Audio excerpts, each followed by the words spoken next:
ও দুনিয়ার মুসলমান, সন্তানের লাশ যে বাবা কাঁদে নিছে, এই বাবা জানে সন্তানের লাশ কত ভারী।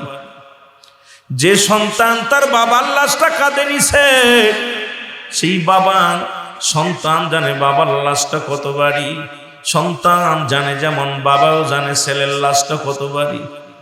লাশ বহনকারী ব্যক্তি জানে পৃথিবীর মধ্যে লাশটা কত ভারী।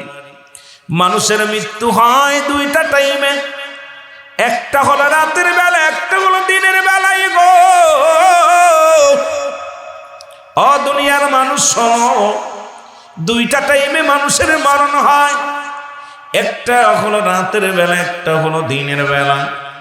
আল্লাহ দিন শুরু করেছে নামাজ দিয়া, রাত শুরু করেছে নামাজ দিয়া। দিনের শুরু হলো ফজর। বান্দা আজকে মুসলমান বলে দাবি করো, কেউ সুন্নি বলে দাবি করো, কেউ ঈমানদার বলে দাবি করো। ফজরে 2 রাকাত সুন্নাত নামাজ তুমি আদায় করলা, সঙ্গে সঙ্গে তুমি হয়ে গেলা আমার রাসূলের প্রেমিক। 2 রাকাত ফরজ নামাজ তুমি আদায় করলা, সঙ্গে সঙ্গে তুমি হয়ে গেলে আমার আল্লাহর গোলাম। এখন যদি দিনের মধ্যে তোমার মৃত্যু হয়, তুমি হবে আমার রাসূলের প্রেমিক, আল্লাহর গোলাম। জোরে জোরে চিল্লায়া বলা যাবে না সুবহানাল্লাহ? এখন নামাজই পড়ো নাই, কেমনে তুমি সুন্নি বলে দাবি করো? তুমি কেমনে দিন শুরু করলা মুসলমান বলে দাবি করলা? নামাজই পড়লা না, সুন্নাত পড়লা না, মুখের দাড়িগুলো বারবার তুমি শেভ করলা, ছুরি লাগাইলা, আর আইসা বলো আমি সুন্নি, আমি মুসলমান। রাসূলের সুন্নাত তরিকায় তুমি চললা না। ও মুসলমান, সুন্নাত তুমি আদায় করলা, নবীর প্রেমিক হইয়া গেলা। ফরজ তুমি আদায় করলা, নবীর গোলাম, আল্লাহর গোলাম হয়ে গেলা।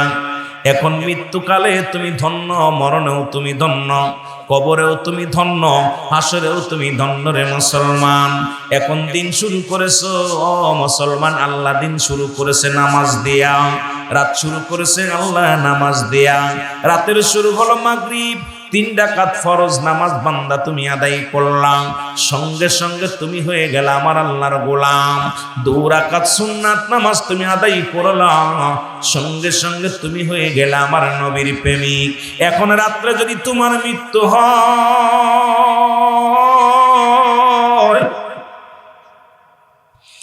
ও দুনিয়ার মানুষ শোনো, রাত্রে যদি তোমার মৃত্যু হয়, তোমার মৃত্যুটা হবে আমার রাসূলের প্রেমিক, আল্লাহর গোলাম। জোরে জোরে চিল্লায়া বলা যাবে না সুবহানাল্লাহ? আমার নবী ডাক দিয়ে কয়, সাহাবীরা রে, তোমরা কি আমার সাথে কেউ জান্নাতে যেতে চাও? আমি আলোচনা এখনো শুরু করি না, আমি আস্তে আস্তে যে আলোচনার মধ্যে যাই। নবী বললেন, সাহাবীরা রে, তোমরা কেউ কি আমার সাথে জান্নাতে যেতে চাও? সাহাবীরা বললেন, ইয়া রাসূলুল্লাহ, ইয়া হাবিবাল্লাহ, কে বানা চায়? নবী বললেন, সাহাবীরা শোনো, যে ব্যক্তি 5 ওয়াক্ত সালাত নামাজ সময় মতো ওক্ত মতো আদায় করতে পারবে, আমি নবী ওয়াদা করলাম, আমি নবী তোমাদের সঙ্গে কথা বললাম, তোমাদেরকে কথা দিলাম, ইয়াউমুল কিয়ামতের ময়দানে আমি নবী তোমাদের সঙ্গে করে জান্নাতে নিয়ে যাব। এখন রাসূলের সঙ্গে কে কে জান্নাতে যেতে চান একটু হাত দুগুলো তালে দেখা। আল্লাহু আকবার। এখন নবীর সঙ্গে যদি জান্নাতে যেতে চাই, তাহলে আমার নবী বললেন, সাহাবীরা রে, 5 ওয়াক্ত ফরজ নামাজ, 5 ওয়াক্ত সালাত সময় মতো মতো যদি কোনো ব্যক্তি আদায় করতে পারে, আমি নবী তার হাত ধরে জান্নাতে নিয়ে যাব। এখন নামাজ যারা পড়বে রাসূলুল্লাহর সঙ্গে তারা জান্নাতে যাবে, নামাজ যারা পড়বে না, আদায় করবে না, নবীজির সঙ্গে যাইতে পারবে না। আজ থেকে নামাজও ছাড়তে চাই না, রাসূলকেও ভুলতে চাই না, নামাজও পড়তে চাই, রাসূলকেও চাই। আর ওই আমার আল্লাহ রেখেছে একটা নয়, 2টি নয়, 8টা জান্নাত প্রস্তুতি করে। আল্লাহ কয়, ইমানদার মুমিনের জন্য আমি রেখে দিলাম লিল মুমিনিন। আল্লাহ কয় মুমিনদের জন্য প্রস্তুতি করে রাখলাম, একটা নয় দুটি নয়, 8টা জান্নাত। জোরে জোরে চিল্লায় বলো সুবহানাল্লাহ। আল্লাহর নবীর একজন সাহাবী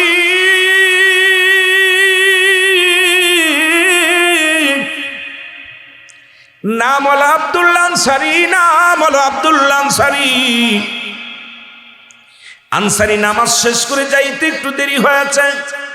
আমার অনেক মা বোনদের দেখলাম গো, আমার মা বোন ডাকতে বলে, এবার আনসারীর বিবি ডাকতে বলে, স্বামী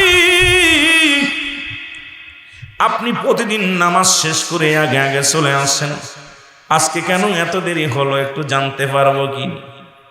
ডাকতে কয়, বিবি ও আমার বিবি, আমি আনসারী রাসূলুল্লাহ ওয়াজ করতেছিলাম, আমার নবী ওয়াজ করতেছিল, সেই ওয়াজ শুনতে যাইয়া একটু দেরি হয়ে গেছে। আনসারী বিবি ডাকতে কয়, স্বামীরে আপনার কাছে অনুরোধ করি, আপনার কাছে অনুনয় বিনয় করে বলি, স্বামী আমার নবী কি ওয়াজ করছে আমার একটু শোনায় যান, আমার নবী কি ওয়াজ করছে আমি একটু জানতে চাই। রাসূলুল্লাহ কি ওয়াজ করছে আগে জানতে চাই। কেমন বিবি আর কেমন স্বামী গো। আমাদের বউগুলো বাড়ি গেলে কয়, কোন কোয়াতায় গেছিল ওয়াজ শুনতে? কে খিচুড়ি দিছেনি, তাবারক দিছেনি? কয় এত রাত হলো ওয়াজ শুনি, আবার কোথাও গেছিলেনি, কোন জায়গায় কোনো গল্প করতে গেছিলে কিনি? কিন্তু আমার আব্দুল্লাহ আনসারীর বিবি ডাকতে বলেন, প্রাণের স্বামী আল্লাহর নবী কি ওয়াজ করছে একটু জানতে চায়। আনসারী বলে, বিবি রে আমার নবী ওয়াজ করছে, কোন ব্যক্তি যদি 5 ওয়াক্ত সালাত, 5 ওয়াক্ত নামাজ সময় মতো ওক্ত মতো আদায় করতে পারে, নবী নাকি তারে হাত ধরে জান্নাতে নিয়ে যাবে। সুবহানাল্লাহ। বিবি ডাকতে বলে, স্বামী আমি আপনার কাছে বালাখানা চাই না, বাড়ি চাই না, গাড়ি চাই না, আমি একটা নারী হয়ে আপনার কাছে দাবি করব, আপনি একটু আমার একটু সুযোগ দিবেন, আমিও যেন সময় মতো ওক্ত মতো 5 ওয়াক্ত নামাজ আদায় করতে পারি। জোরে জোরে চিল্লা বলা যাবে না সুবহানাল্লাহ। এর রাহমাতাল লিল আলামিন, আপনি উম্মতের জাবিন, গুনাহগারের অতি আপনজন, আল্লাহর নবী মায়ার নবী, আপনি নবী আমার জীবনের জীবন, বলেন আপনি নবী আমার। কষ্ট হচ্ছে আপনাদের? মহব্বতে বলেন আপনি নবী আমার জীবনের। এর রহমাতাল লিল আলামিন, আপনি উম্মতের জাবিন, গুনাহগারের অতি আপনজন, আল্লাহর নবী মায়ার নবী গো, আপনি নবী আমার জীবনের জীবন, বলেন আপনি নবী আমার। এ দুনিয়ার মুসলমান,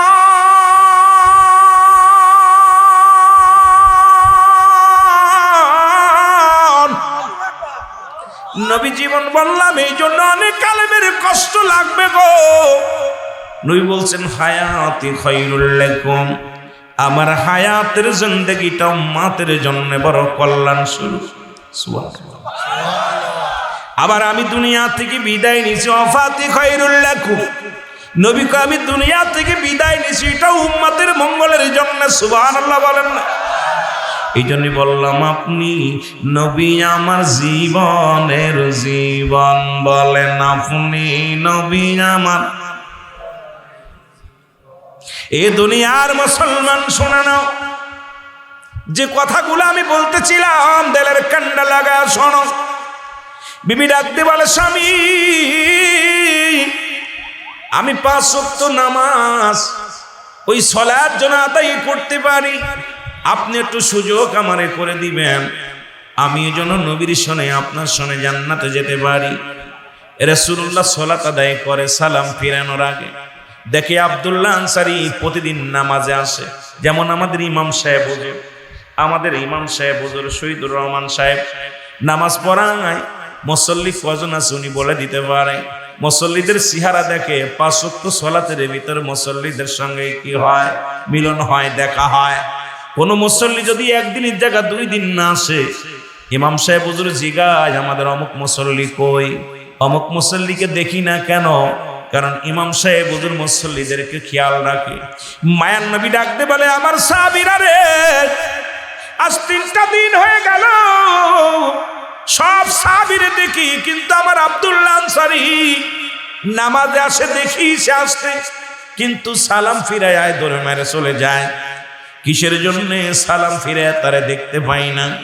সাহাবীরা বলে, ইয়া রাসূলুল্লাহ, ইয়া হাবিবাল্লাহ, নিশ্চিত দুনিয়ার কোনো কাজে ব্যস্ত আছে, নিশ্চিত কোনো ঝামেলার মধ্যে আছে, নিশ্চিত হয়তো বিবির প্রেমে পড়ে গেছে, না হয় দুনিয়ার প্রেমে পড়ে গেছে।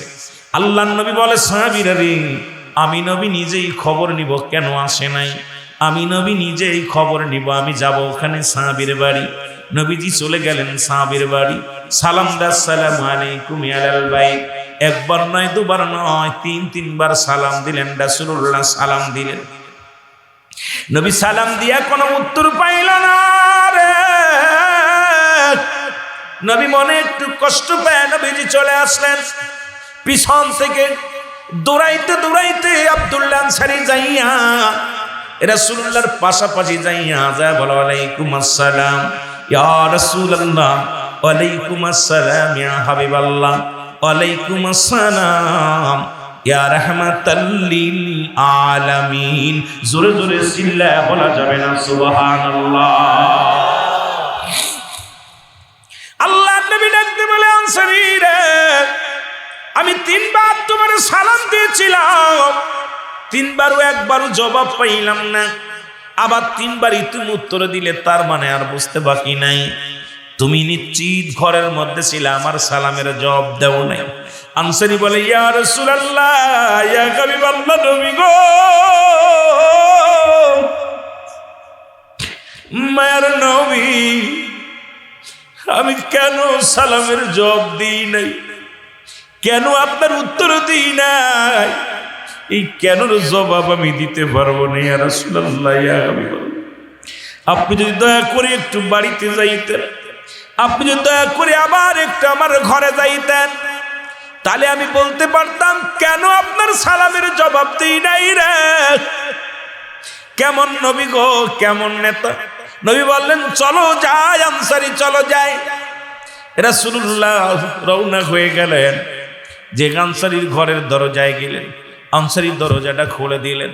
দরজাটা খুলে দেওয়ার সঙ্গে সঙ্গে নবীজি দেখতে পাইলেন আনসারী ঘরের মধ্যে বিশাল একটা গর্ত খোঁড়া। নবী বললেন, সাহাবীরে, তোমার ঘরের ভিতরে এত বড় গর্ত কেন? আনসারী বলে, নবী গো, আপনি যখন আমারে সালাম দিয়েছিলেন নবী গো, ও মায়ার নবী, তখন আমি আনসারী, ইয়া রাসূলুল্লাহ, ইয়া হাবিবাল্লাহ, তখন আমি আনসারী উলঙ্গ অবস্থায় ওই গর্তের মধ্যে বসেছিলাম, আমার গায়ে কোনো পোশাক ছিল না, এই জন্য আপনার সালামের জবাব দিতে পারি নাই। আমার নবী আনসারী, তুমি কি শুনাইলা?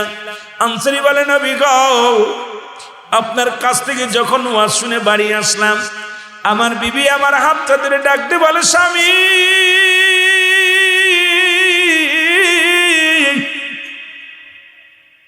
স্বামী রে, আপনি 5 ওয়াক্ত সালাত আদায় করে জান্নাতে যাবেন, আপনি আমার একটু সুযোগ করে দিবেন, আমিও যেন রাসূলুল্লাহর সঙ্গে জান্নাতে যেতে পারি। ইয়া রাসূলুল্লাহ, ইয়া হাবিবাল্লাহ, এই জন্যে আমি বাড়ি চলে আসি। আমাদের স্বামী স্ত্রী মিলে একখানা কাপড়, যখন আমি নামাজে আসি, আমার বিবি উলঙ্গ হইয়া ওই গর্তের মধ্যে বয়া থাকে গো নবী। আবার যখন আমি বাড়ি ফিরে যাই, আমি ওই গর্তের মধ্যে ঢুকে কাপড়খানা খুলে আমার বিবিরে দিই, আমার বিবি নামাজে দাঁড়ায়া যায়।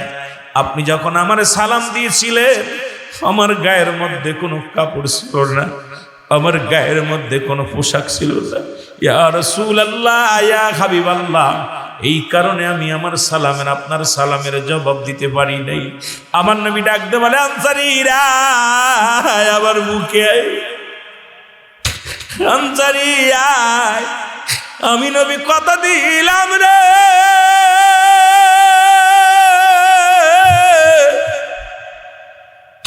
ইয়াউমাল কিয়ামতের ময়দানে আমি নবী তোদেরকে সঙ্গে করে জান্নাতে নিয়ে যাব।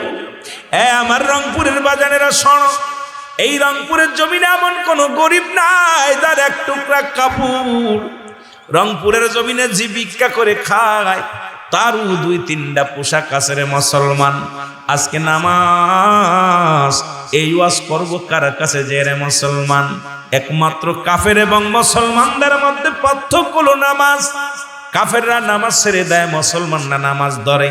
আজকে মসজিদ বাড়ছে, মাদ্রাসা বাড়ছে, আলেম বাড়ছে, ইমান বাড়ে নাই। নামাজি যদিও বেড়েছে, ইমানদার মুসল্লির খুব অভাব। জোরে জোরে চিল্লায় বলেন ঠিক কিনা? এক টুকরা কাপড় দিয়া নবী সাহাবী স্বামী স্ত্রী নামাজ পড়েছে, একটা কাপড় দিয়া। আর আমার রংপুরের জমিনে সবচেয়ে যে গরিব তার 2-4টা টুকরা কাপড় আছে। আল্লাহর কাছে কি জবাব দিবেন বলেন? নামাজ। ইমাম সাহেব বুঝলি যে শীতের সময় আসতেছে, মসজিদের ইমাম সাহেব 2জন হাতে গুনে গুনে 2-4 জন পাবে। এখন ইমাম সাহেব কইব কি, ইমাম মসরি মজ্জেম সাহেব আজান কি একটু দেরি করে দেওয়া হইল না? কই না ভাই, আজান তো ঠিকই দিছিলাম, মুসল্লি কই? লেফের ভিতরে গেলে, কম্বলের ভিতরে গেলে আর উঠতে মনে চায় না। যে দেশে গেলে মানুষের হিসাব হয়, যে দেশে গেলে মানুষ আর কোনোদিন ফিরে আসে না, আমরা সেই দেশের যাত্রী বসেছি জান্নাতের বাগানে। বান্দা যখন রিয়াজুল জান্নাহ বেহেশতের বাগানের উদ্দেশ্যে বাড়ি হতে রওনা দিয়েছে, প্রতিটা কদমে কদমে আমার আল্লাহ তাআলা সগীরা গুনাহগুলো মাফ করে দিয়েছে। জোরে বলা যাবে না সুবহানাল্লাহ? কি গুনাহ মাফ হইছে? আসতে কইতেননি, কি গুনাহ মাফ হইছে? রংপুরের ভাষা আর খুলনার ভাষা এক নয়, রংপুরের ভাষা আর মাগুরার ভাষা এক নয়। এক দেশের গালি এক দেশের বলি। আমার আল্লাহ তাআলা প্রতিটা কদমে কদমে বান্দার জিন্দেগির সগীরা গুনাহ মাফ করে দিয়েছে। এ মুসলমান, আমরা শুধু সগীরা গুনাহ করি নাই রে, পদে পদে করেছি কবিরা গুনাহ। নামাজ ছেড়ে দিয়া কবিরা গুনাহ, মিথ্যা বলা কবিরা গুনাহ, বেগানা মহিলার সঙ্গে দেখা দিয়া কবিরা গুনাহ, বেগানা পুরুষের সঙ্গে দেখা দিয়া কবিরা গুনাহ। এখন যদি ফতুয়া দিই, বাংলাদেশের 90% আলেম আক্তা পড়ে যাবে। কারণ বেগানা মহিলার সঙ্গে একই কাতারে চাকরি করে, একই জায়গা অফিস করে, আবার লম্বা লম্বা ওয়াজ করে। মুসলমান শুনে নাও, বেগানা নারী চেহারা দেখা হারাম। যাদেরকে বিয়ে করা হারাম তাদের সঙ্গে দেখা দিয়া হারাম। যাদেরকে বিয়ে করা মুসলমান যা হারাম, তাদের সঙ্গে দেখা দিয়া মুসলমান কি জায়েজ? এখন বুঝতে হবে, আমার দেশের মুসলমান বাবারা বেগানা মহিলার সঙ্গে দেখা দিয়া হারাম, কবিরা গুনাহ। মিথ্যা বলা কবিরা গুনাহ, বেগানা পুরুষের সঙ্গে দেখা দিয়া কবিরা গুনাহ। মুসলমান নামাজ ছেড়ে দিয়া এই সমস্ত কবিরা গুনাহ। এত গুনাহ করছ মুসলমান, বলতেছিলাম জীবন জীবন নয়, এমন একটা জীবন আসবে যে দেশে গেলে মানুষের বিচার হয়, যে দেশে গেলে মানুষের হিসাব হয়। সেই দেশে সকলেরই যা লাগবে কি লাগবে না? জোরে বলেন, লাগবে কি লাগবে না? এ দুনিয়ার মুসলমান শুনে নাও, আল্লামা কুতুবী রাহমাতুল্লাহ বায়ান করে, দুনিয়ার মানুষ শোনো,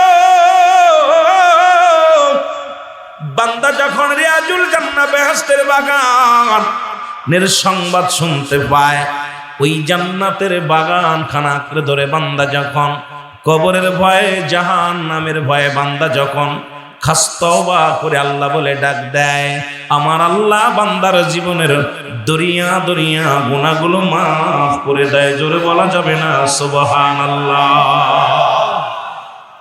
একটু মহব্বতের সঙ্গে দুরূদ শরীফ পড়েন, আল্লাহুম্মা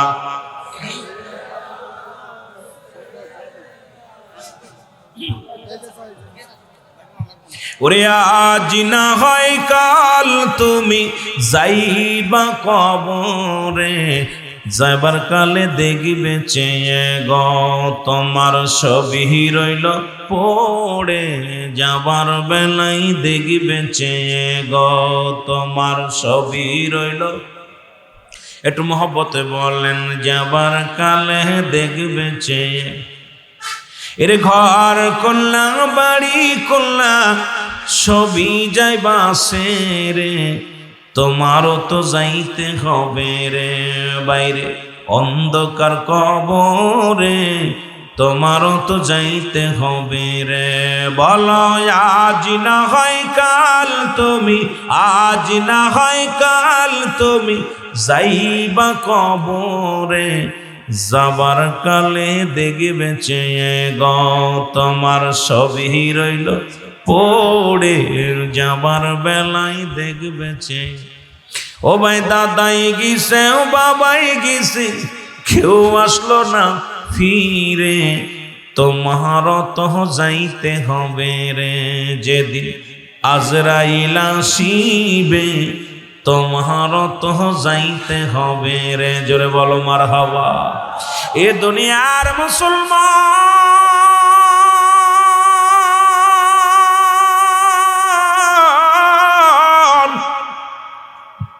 আল্লাহ বলেন আমি আল্লাহ এক। কয়জন? জোরে বলেন আল্লাহ কয়জন? ও মুসলমান আল্লাহ কয়জন? এ মুসলমান, আজকে যারা আল্লাহর সাহায্য বাদ দিয়া দেব দেবীর সাহায্য নেয়, আল্লাহর সাহায্য বাদ দিয়া যারা অন্যকে ভগবান বানায় চলতে চায়, আল্লাহর সাহায্য বাদ দিয়া যারা দ্বিতীয় ভগবান বানায়, আল্লাহ রাব্বুল আলামিনের যারা ও মুসলমান শুনে নাও, আল্লাহ কয় বান্দা আমি আল্লাহ এক, আমি আল্লাহ এক, কাউকে আমি জন্ম দিই নাই, কারো থেকে জন্ম নিই নাই। আসমান জমিনের মধ্যে আমার সমতুল্য সমকক্ষ আর কেউ নাই, সুতরাং একমাত্র গোলামি করব কার? জোরে বলেন কার? আরো জোরে বলেন কার? একটু মহব্বতে চিল্লায়া বলেন আল্লাহু আকবার। নারে তাকবীর, নারে তাকবীর, আলহামদুলিল্লাহ বলেন। আজকের মাহফিলের প্রধান অতিথি আলহাজ জনাব মোহাম্মদ তানভীর হোসেন সাহেব, উনি আমাদের আশরাফ ভাই, উনি আমাদের মাঝে আগমন করেছে। জোরে বলেন মারহাবা। আর একটু জোরে বলেন মারহাবা। আল্লাহ ওনার হায়াতের মধ্যে বরকত দান করুক, সকল বলেন আমিন। আরো জোরে বলেন আমিন। কষ্ট হচ্ছে আপনাদের? আল্লাহ কারো জন্ম দিছে? আরো জোরে বলেন জন্ম দিছে? কারো থেকে জন্ম নিছে? আরো জোরে বলেন।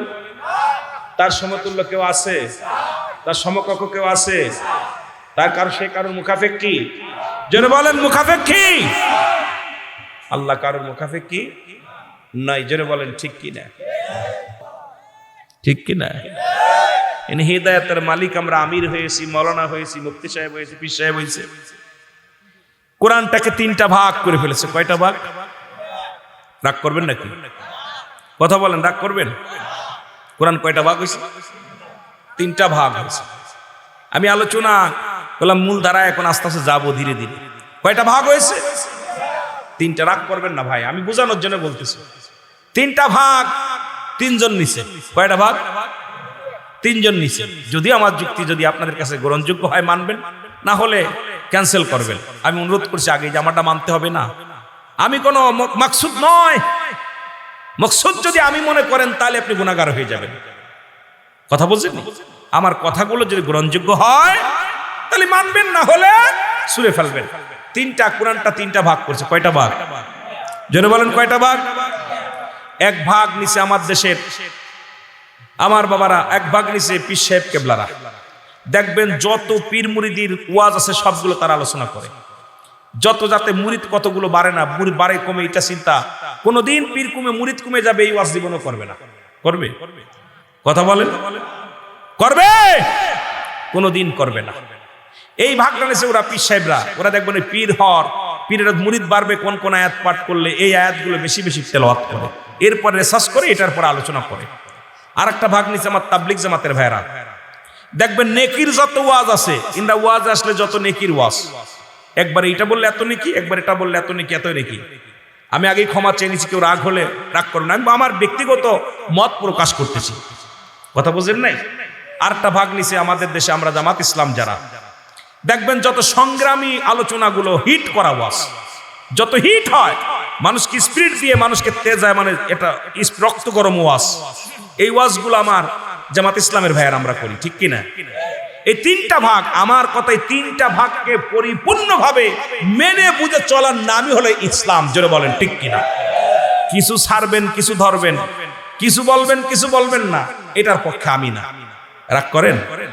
আমি কি বুঝাইতে পারছি? যদি আপনার ভালো লাগে আলহামদুলিল্লাহ, না লাগলে আলহামদুলিল্লাহ। আমি কাউকে বাঁধানোর জন্য নয়, আমি শুধু বোঝানোর জন্য। তিনটাকেই কোরআনের কিছু অংশ মানবেন, কিছু মানবেন না, এটা তো আপনার জন্য কোরআন সংবিধান নিয়ে আসছেন, সেই কোরআনের আইন, আপনি কিছু মানবেন, কিছু মানবেন না। হারামকে হালাল বলার এখতিয়ার কারণ নাই, জোরে বলেন ঠিক কিনা? হারামকে হালাল বলার কোনো এখতিয়ার কারণ আছে? জোরে বলেন আছে? হালালকে হারাম বললে সে কাফের, কাফের, কাফের। আবার হারামকে যদি হালাল বলে সেও কাফের, জোরে বলেন ঠিক কিনা? সুতরাং আপনি কিছু মানবেন, কোরআনের আপনার বিপক্ষে গেলেই বলে যেটা মানবো না, আপনার মানবো না। মানতে হবে, এর ভিতর সংবিধান সব দেওয়া আছে, কেমন রাজনীতি, কেমন পেটনীতি, কেমনে ব্যবসা করো, কেমনে সংসার করো, কেমনে জীবনযাপন করো, সব কোরআনে দেওয়া আছে। আপনি কিছু মানবেন, কিছু মানবেন না, এটার নাম ইসলাম হতে পারে? যেটা বলেন ঠিক কিনা? আমি আপনাদেরকে আগেই বলছি যে বাবা কষ্ট পেন না, আমি বোঝানোর জন্য বলতেছি যে কোরআনটা যদি কোনো ব্যক্তি মানে, কোরআন হাদিস ইজমা কিয়াস, তার জীবন বিধান চলার জন্য কোরআনই যথেষ্ট, জোরে বলেন ঠিক কিনা? যুবক জীবন দিয়া প্রমাণ করলো ইসলাম সত্য, ইসলাম জিনাকারীকে সমর্থন দেয় না। রাসূল তো নিজেই বলছে দুইটা জিনিস যে হেফাজত করতে পারবে আমি নবী তার হাত ধরে জান্নাতে নিব। নাম্বার 1 দু গালের মধ্যবস্তু, নাম্বার 2 দু পায়ের মধ্যবস্তু, পুরুষ লিঙ্গ স্ত্রী লিঙ্গ, এই দুইটা যে ব্যক্তি হেফাজত করতে পারবে আল্লাহর নবী তার হাত ধরে জান্নাতে নিবে। নবীর সাথে জান্নাতে যেতে চান কি চান না? আমিন বলেন। নারায়ে তাকবীর, নারায়ে তাকবীর। মাঝে মাঝে নারায়ে রিসালাতও দিবেন, ভয় নাই। ওই যে আমার ভাই দিছে লিল্লাহি তাকবীর, নারায়ে তাকবীর। নারায়ে তাকবীর শব্দের অর্থ উচ্চ আওয়াজ, আল্লাহর জন্য তাকবীর দাও। লিল্লাহি তাকবীর, আল্লাহর জন্য, আল্লাহর জন্য তাকবীর দাও। কথা বুঝলেন? মাঝে মাঝে নারায়ে রিসালাতও দিবেন, কারণ ইয়া রাসূলুল্লাহ, কারণ কোরআনটা ইসলাম, দিন ইসলাম, দিন ইসলাম জিন্দাবাদ বলেন। ইসলামটা আমার নবীর কাছে আইছে, জোরে বলেন ঠিক কিনা? নবীর মাধ্যমে আনছে, এই জন্য দিন ইসলাম মাঝে মাঝে বলবেন। এই নারী ঠেলাঠেলি বন্ধ করেন, সবাই ঠেলাঠেলি বন্ধ করে আমরা এক হই। নবীজি বলছে বাল্লুহা কিলাম, এই দুনিয়াটা পচা দুর্গন্ধ মরি। মানুষের চরিত্র হলো কুকুরের চরিত্র। কুকুর যেমন মরি পাইলে খুশি হয়, শেষ জামানার মানুষগুলো ওই রকম সম্পদ পাইলে খুশি হবে। আজকে আমাদের এর লগে এর মিল নাই, মতের লগে মেয়ের মতের লগে ওর মতের মিল নাই। এইটা দেইকা ইহুদি নাসারা আমাদের শত্রু, বন্ধু না, তারা হাতে তালি দেয়। জোরে বলেন ঠিক কিনা? ঠিক কিনা? ঠিক কিনা? নবীজির কথাগুলো সেই কত বছর আগে বলে গেছেন। বাল্লুহা কিলাফ, এই দুনিয়াটা যেমন কুকুর যদি একটা মরি পায়, আপনাদের এই রংপুরের জমিনে যদি একটা মরি বড় একটা গরু মোরা পায়, কুকুর দেখবেন আইসা যদি পায়া যায়, ও কাউকে ভাগ দিবে না, ও হ্যাঁ হ্যাঁ কাউকে দিবেন। ওর বলেন যে একটা মরি কেউ খাইতে পারবে? কথা বলেন পারবে? তারপরে ও কি করবে? ও কাউকে ভাগ দিবে না, ও কাউকে ভাগ দিবে না। আমার ভাইয়েরা, খালি তো মরি শুধু কুকুরে খায় না, কাকেও খায়।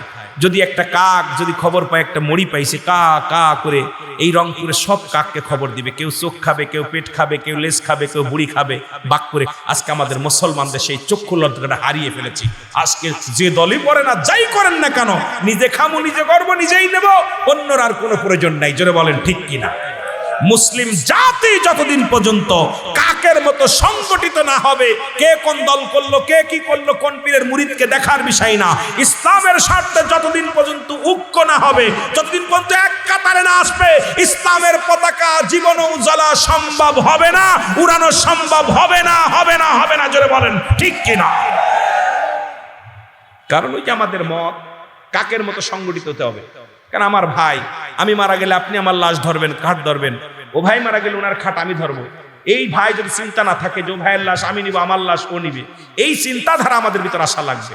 এখন আমরাও অমুসলিমদের যারা জীবনে কিছু করতে না পারে, কিছুদিন আগে দেখলাম আমার দেশের কিছু ভাইয়েরা আশ্চর্য হয়ে গেছি কিছু কিছু দেখা, ওগুলো কথাগুলো বলতে গেলে কষ্ট হয়, বলবো না, থাক এগুলো। কারণ রাসূলের দরবারে কুরআন আছে, সূরা তাওবা 6 নম্বর আয়াত। কয় নম্বর আয়াত? কথা বলেন। আমি কোরআন ছাড়া কথা বলতে রাজি নয়, বল দেখবেন 6 নম্বর আয়াত বলছে, সূরা তাওবার মধ্যে 6 নম্বর আয়াত। রাসূল আল্লাহ বলতেছেন, হাবিব আপনার কদমের মধ্যে যদি কোনো অমুসলিম আগমন করে সর্বপ্রথম তাদের বসতে দেন, নিরাপত্তা দেন। যদি আপনার নিরাপদ স্থানে পৌঁছাতে বলে পৌঁছায় দেন। যদি আপনার কাছে সাহায্য চাই সাহায্য দেন। ঘোষণা কার? খোলেন সূরা তাওবা খোলেন। কে বলছে? কথা বলেন না কেন?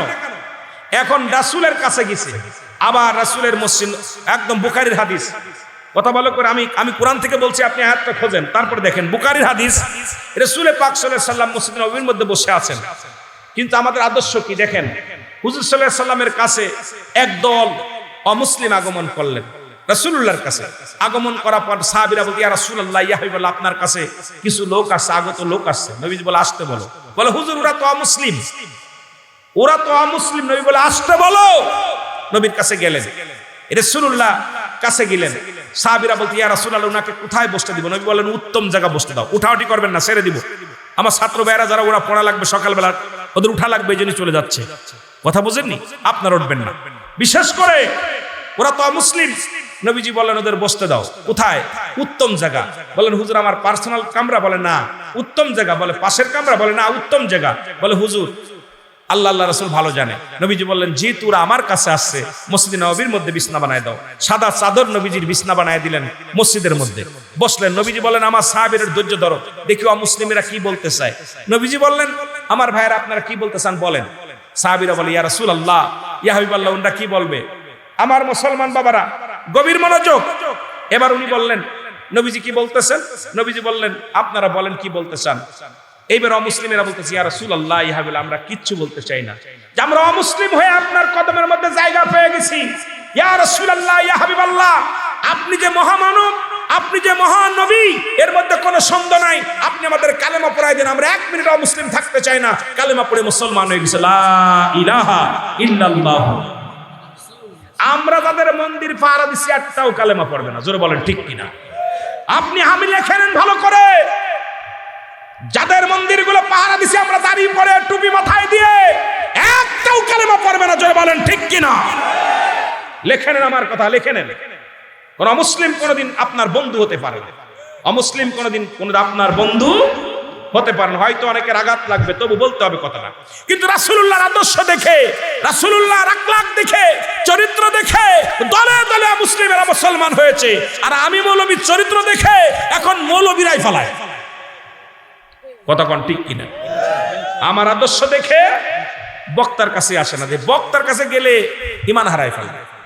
রাসূলুল্লাহর আদর্শের সঙ্গে মিলাইতে চান আমার বাবারা। এই জন্য অসংখ্য কাফের বেঈমানদেরকে দাওয়াত দিছে, আমরা মুসলমানদের দাওয়াত দেই কুল পাচ্ছি না। জোরে বলেন ঠিক কিনা? আর একটু জোরে বলেন ঠিক কিনা?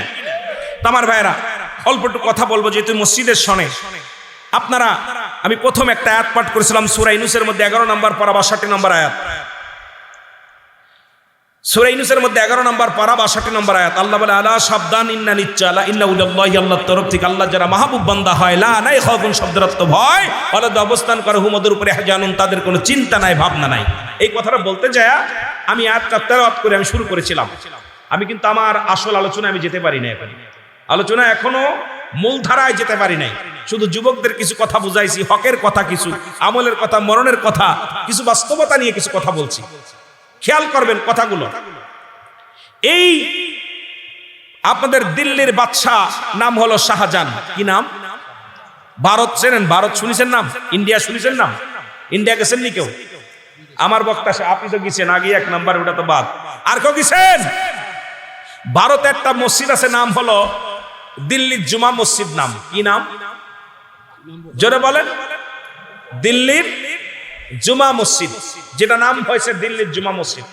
এই মসজিদে যে ব্যক্তি নামাজ পড়েছেন, নামাজ পড়লে দেখবেন ওই মসজিদের মধ্যে একটা মানুষকে একাধিক মানুষ দেখা যায়। মনে হয় যে আপনার ডানেও মানুষ, বামেও মানুষ, সামনেও মানুষ, পিছনেও মানুষ।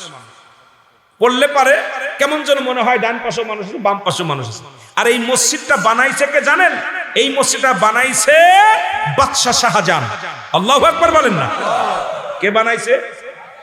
বাদশাহ শাহজাহান উনি যখন মসজিদখানা বানাইলেন 10,000 কর্মী দিয়া। কত হাজার? মসজিদের ইতিহাসটা শুনে নেন। আর এখানে আপনাদের মসজিদ হচ্ছে এজন্যই অনেক আপনারা কর্মী আছেন। কত হাজার? 10,000 কর্মী।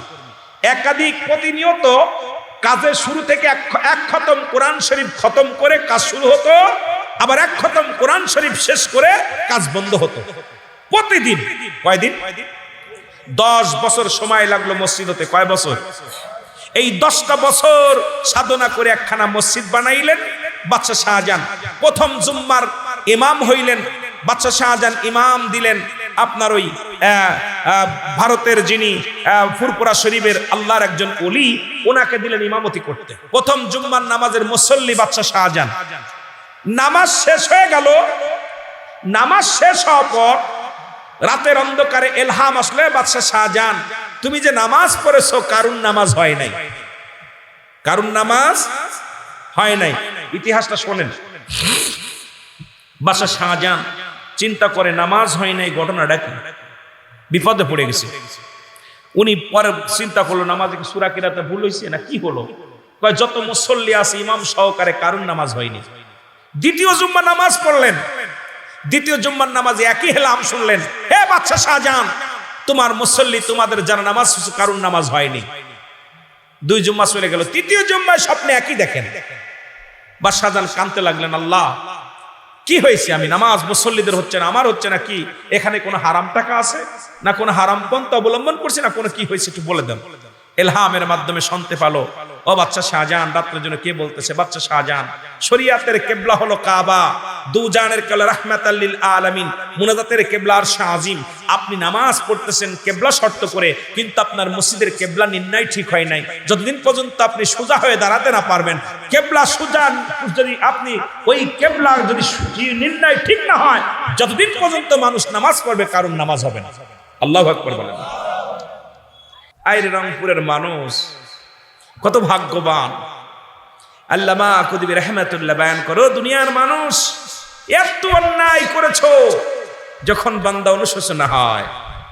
কারণ এই বান্দার ভিতরে ভয় ঢুকছে আমার মরতে হবে, এই বান্দার ভিতরে ভয় ঢুকছে আমার কবরে শুইতে হবে, এই বান্দার ভিতরে ভয় ঢুকছে আমার জীবন শেষ।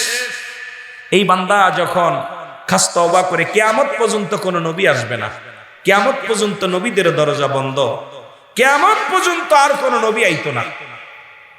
বান্দা যখন খাস তওবা করে আল্লাহ বলে ডাক দেয়, আমার আল্লাহ তাআলা বান্দার জিন্দেগীর সব গুনাহ মাফ করে দেয়। সুবহানাল্লাহ। ও ভাই, জান্নাতের বাগানে আসলে লাভ কি লস? জোরে বলেন লাভ কি লস? এই জান্নাতের বাগানে আসার দরকার আছে কি? আমার বক্তা কোনো মুখ্য উদ্দেশ্য নয়, পীর কোনো মাকসুদ নয়, বক্তা কোনো মাকসুদ নয়, হাজী সাহেব কোনো মাকসুদ নয়, মদিনা শরীফ কোনো মাকসুদ নয়, কাবা শরীফ কোনো মাকসুদ নয়। মাকসুদ হলো স্বয়ং আল্লাহ। জোরে বলেন ঠিক কিনা? আর একটু জোরে বলেন ঠিক কিনা? এই মাহফিলে কেউ কোন বক্তা কি ওয়াজ করলো দেখার বিষয় না। আমার মূল উদ্দেশ্য হলো আমার মওলা, যেটা ধরার দরকার ধরবো, যেটা ছাড়ার দরকার ছাড়বো, বাকিটাকে দেখবো কে? আল্লাহ। এই জন্য মানুষের যেহেতু 2টা টাইমে মরণ হয়, একটা হলো রাতের বেলা, একটা হলো দিনের বেলা। আমরা দিন শেষ করেছি, রাতও শুরু করেছি, রাত প্রায় 11টা বাজতে চললো।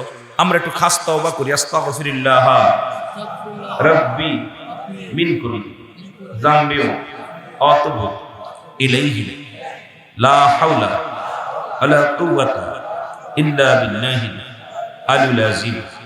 লা ইলাহা ইল্লাল্লাহু মুহাম্মাদুর রাসূলুল্লাহ সাল্লাল্লাহু আলাইহি ওয়াসাল্লাম। তওবাকারী আল্লাহর কাছে প্রিয় হয়ে যাবে, কারণ তওবা বেশি বেশি করতে হবে। ঠিক কিনা? আরো জোরে বলেন ঠিক কিনা? এর কত গুনাহ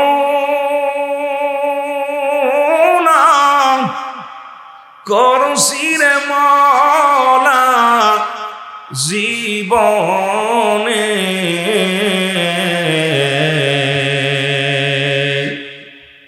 মাফ করে দেন আজকের তাফসীর মাহফিলের খাতিরে। তুমি যদি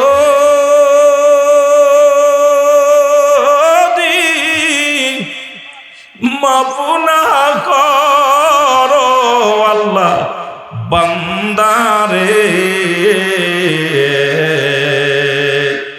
তোমার বান্দা যাবে গো মাওলা কার কাছে, তোমার বান্দা যাবে গো মাওলা কার কাছে।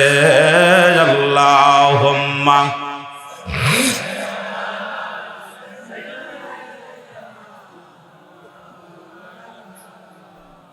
ওয়ালা আলি সাইয়্যিদিনা। এ দুনিয়ার মুসলমান,